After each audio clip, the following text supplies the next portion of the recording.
The second set of Hutverse out-of-position players have been released in NHL 24, and in this video, we're going to break down all of the sets, how you acquire these cards, the best ways to unlock them for free, as well as rank the 5 new Hutverse cards. Let's get into it. So if you did not see week 1's Hutverse event, it is essentially 5 cards that are all playing out of position, meaning that you've got forwards on defense and defense on forward, giving you some really unique team builds. Now, if you missed week 1, you can go back and watch the prior video as I break down the entire week in that video. Let's go over the new Hutverse cards, starting first with the 90 overall left-handed left defenseman, Ryan O'Reilly. 6'1", 207 with two-way defenseman as well as offensive defenseman, and then he's got defensive boost and playmaking boost. Right off the rip, I would definitely go defensive boost to raise that defensive awareness, and two-way defenseman means that you can basically max it out. He's got 90 speed and excel and balance all across the board there. A very mediocre shot in terms of his slap shot. Hand stats are great above 90, with gold stick 'em up, seeing eye, as well as quick pick and in reverse. Now, I've said this for a couple years now, that gold stick 'em up does have some usefulness, especially because it is only 4 ability points. However, with the nerf to Pochex that came in NHL 23, I believe, more often than not, when you poke the puck off a player's stick, they just get it right back because they have a very high offensive awareness stat. However, what stick 'em up allows you to do is basically hit R1 or RB as much as you want without taking a penalty. Now, what I would recommend about stick 'em up is to use it on a player that's usually bigger than 6'2" and above, and the reason for that is they have a much longer reach. So cards like Tage Thompson or Victor Hedman, they would have more usefulness for it. Not that it's going to be useless on Ryan O'Reilly, I just wanted to bring that up. Seeing Eye definitely has its use, as does Quick Pick, which has quickly become one of the better abilities in the game. All in all, a strong left-handed defenseman card. Now, our other defenseman from this release, the 90 overall Alex Oetkin. 6'3", 238 with two-way as well as offensive defenseman, and then checking boost and shooting boost. With shooting boost activated, you basically max out his shot. On top of that, two-way defenseman will help out his rather low defensive awareness. Anything under 90 right now is pretty rough just because of the state of the game and the fact that defensive awareness is what dictates whether you can intercept passes or not. 91 speed, excel, and agility on an Alex Ovechkin card is really strong, and he's got some pretty fun abilities. Gold 1T on a defenseman, in my opinion, is more valuable than a forward, simply because you know that they will set up in a specific spot. I think that on forwards, if they're covered or if you're cycling, if they're on their strong side, all of that, it can be a little bit more difficult to get 1T set up on a forward. On a defenseman, though, they're just at the point waiting for it. He's got silver truculence as well as back at ya and thunderclap. I need to bring this up, and I will make a more in-depth video about this, but I have learned that from the EA dev team that there are certain abilities that do not stack, meaning that 1T and thunderclap, because they both impact the slap shot, they do not stack. So if you are thinking that you're getting a 200 power and accuracy slap shot when you take a one-timer, you're not. It's really one or the other if you want to activate them, because if you put both on, it's kind of a waste. Back at ya is very strong in NHL 24 simply because of the reverse hitting, and I definitely noticed it when I used Alex Ovechkin. On to our forwards. We've got the 90 overall Aaron Ekblad, the right-handed winger, who's 6'4", 215, has playmaking forward and sniper forward, as well as playmaking and shooting boost. I've mentioned this throughout the year that sniper forward and shooting boost is a really strong combo because it boosts the shot by almost 4. He's got 91 speed, excel, and agility, 90 balance. Hand stats are at 90, body checking as well, with gold make it snappy, beauty backhand, tape to tape, and elite edges. A very random grouping of abilities. Backhand beauty is pretty fun, especially for the cost of it being 1 overall. And make it snappy is impactful for anyone that doesn't take wrist shots. And there is a major difference between a snapshot and a wrist shot in this game. To actually get a wrist shot to go, you kind of have to pull back a little bit before you fire. And I think a lot of people don't even take wrist shots. They take snapshots half the time. And if you're one of those players, make it snappy is going to be more useful for you. Elite edges is always going to be impactful until we get to 99 skating. And I've actually kind of grown on tape to tape a little bit. All in all, there are not many right-handed wingers that are this big, that have over 90 speed and a really good shot. This is extremely close to like Mario Lemieux other than the face-off. Our right-handed winger is the 90 Brent Burns. This one makes a lot of sense because there has been a point in his career where he was a forward. He's got two-way as well as power forward and checking or shooting boost with 91 speed, excel, and agility. At 6'5", 230, it's very rare we ever get a Brent Burns card that we can use simply because his skating at this stage of his career and in Hut is absolutely abysmal. abysmal. But at 91, across the board, more than usable, especially with his size. He's got 90 accuracy, 95 power, 90 hand stats across the board with 95 passing. And then defensively, his attributes aren't that strong, but he's a winger, so you really don't need them to be.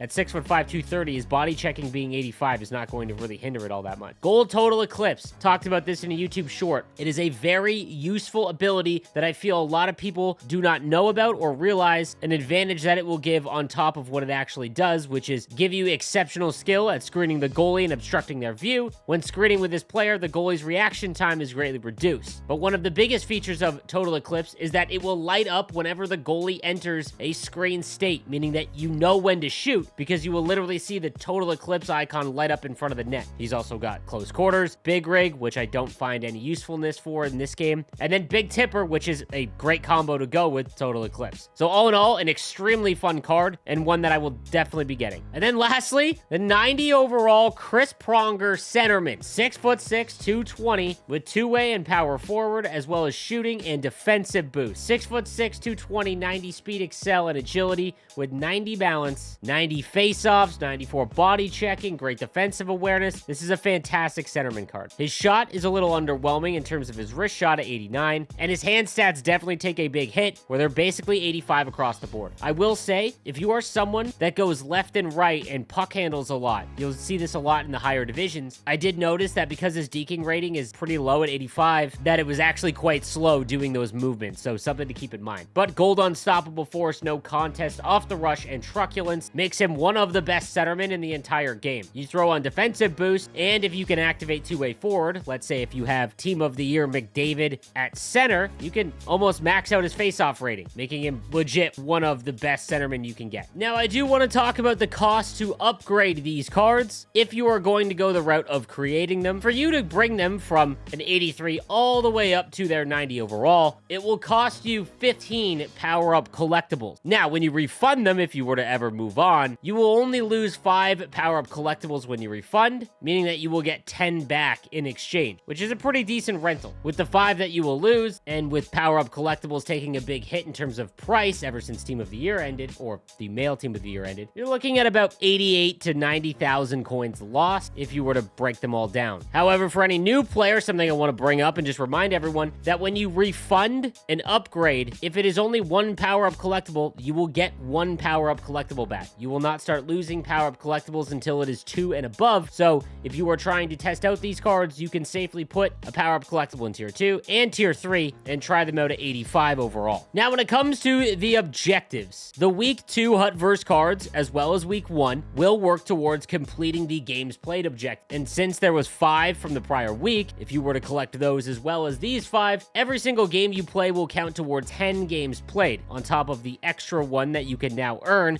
in the Team of the Year Week 2 objective path, where performing any deke will allow you to get the 83 overall Brian Campbell Hutverse item, which totals 11 to help you knock down these objectives, because there are a lot of games played objectives that will take quite a bit of time. Now, by completing Hutverse Week 1 and Week 2, it will net you about 10 power-up collectibles, so you will still need a few to finish the upgrade path. On top of that, the Hutverse player items will work towards completing the Team of the Year Week 2 objectives, and even if you have no interest in exchanging them for a female Team of the Year card winner, there will be sets afterwards that will allow you to trade in these collectibles for packs. Now, how good the packs are and anything like that, I have no idea, but there will be something eventually released, more than likely next Friday when the event is over, that will net you, say, let's say, 5 Team of the Year collectibles for a mini ultimate pack, something along those lines. So I wouldn't go out of the way to make more Team of the Year collectibles if you aren't going to make a female Team of the Year player, but I would try and complete this objective path, because 15 will probably get you a few extra packs. Now, in terms of completing these objectives, the best way to do it would be to finish the Perform Any Deke with Any Player in Rivals, Hut Champs, or Squad Battles. It's very quick. You can just sit there behind the net and go left and right. It'll get you the 83 Brian Campbell, which is a free Hutverse card, and you will start completing the objectives with that card in your lineup. After that, if you go over to Hut Moments, there are 5 new moments that you can do to get Hut 24 collectibles. And remember, you only have to complete the star at the top to get that collectible, meaning, like, for example, in this Aaron Ekblad challenge, to get the Hut24 collectible, you just have to get the 3 assists with Aaron Ekblad. Once you've done that, you need to finish the game if you haven't completed the other objectives, and winning the game is one of them. And at the end of it, you will get that Hut24 collectible. You cannot complete the assist and then quit out and get the collectible. Be warned of that. You need to finish it if you do not complete all 3 of those objectives. So if you've already done the week 1 moments, week 2 will give you another 4 Hutverse collectibles, which you can then throw in to make more player items. In all honesty, depending on how much time you have, even if you are no money spent, I'll be honest with you, what I did to really speed up this process, because it is so many games played, is I just threw a bunch of the gold non-NHLers that I had from my collection. I just threw them in to complete some of these event collectibles. That way I could just make them all, throw them all in my lineup, and get to completing those objectives. If you do not already do this, what I would recommend is if you go to manage lineups, you can actually create a second lineup. And what I do specifically is I just have one that's called tasks. You can make it active, back all the way out, go to your lineup, and as you can see, I've just got cards that will help me with whatever objective I am trying to finish, and I'm using all of the Hutverse cards that I can in my lineup to really speed up that process. Now, much like week 1, all of these cards are fantastic, and if none of them are of your favorite players and you are simply just looking for the most competitive, here is the order in which that I would kind of go after them and upgrade, or if you could only make one. Depending on your team needs, it's pretty hard to have a situation in which Chris Pronger will not be your number 1 or number 2 centerman in the game, especially if you were in the higher divisions. He's just literally everything that you would want for the most competitive way to play the game. On top of that, Alex Ovechkin, again, is like a perfect right-handed defenseman. Now, a lot of people probably made Tage Thompson. If you are someone that shoots a lot from the point, I would probably go Alex Ovechkin over Tage Thompson, but either one is fantastic. And then when it comes to the other wingers, both of them are right-handed. Personally, I think Brent Burns is a little bit more fun just because I